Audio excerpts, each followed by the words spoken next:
Hi, so I'm going to be talking about an American author called Ernest Hemingway. He was one of the first 20th century authors in American literature to actually win the Nobel Prize for literature. And there's a reason why I like him. And the reason being is that he's one of those authors that writes in a very succinct, very almost basic way to allow the person who is reading to infer what he's trying to say. So you come up with your own understanding of what is happening in the stories. I understand you have some questions for me. I do. So let's start with the first one. What is the book you chose today, and why did you choose this particular book?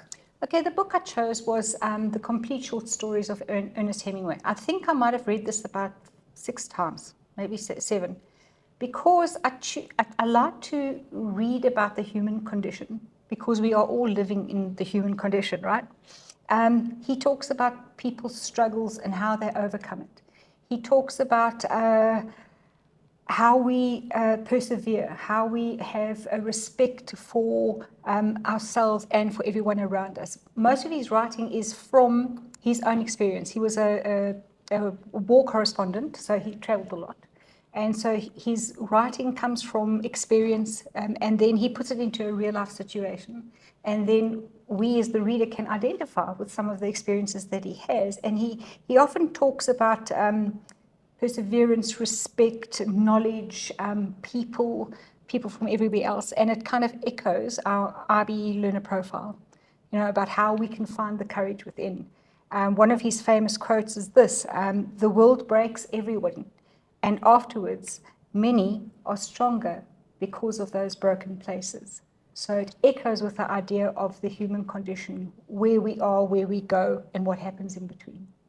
Miss, would you like to show us another quote from this book? He says, when people read, you must listen completely. Because when people are talking or speaking or reading, you've got to make sure you've understood the message. Because if you don't, you're going to get it wrong. And you're going to make interpretation in the wrong way. So sometimes, just listen. It's as simple as that. That is really beautiful, Miss. Thank you. Last question. Is there any advice you would like to give about reading in general for our dear viewers? Right.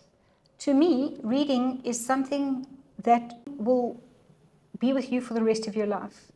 And the more you read, the more knowledge you understand and retain and grow, specifically in a language. If you can read in 2 languages, that is fantastic. If you can read in 3 languages, even better. The idea is that you're learning about your language and enriching your understanding of the language. So it's always important that you embed yourself into books. Whilst we are fans of the internet and all that kind of stuff, that's people talking. It's not the rich experience of reading somebody's understanding of the world around them. And it's important that we find out about how people understand the world around them, yeah? That is all for our questions. Thank you, Miss, for this enjoyable conversation and these valuable pieces of advice. You are most welcome, Rowena, and it's been such a pleasure. Thank you, Miss. See you next time with a new book, a new episode, and a new guest of I Read For You.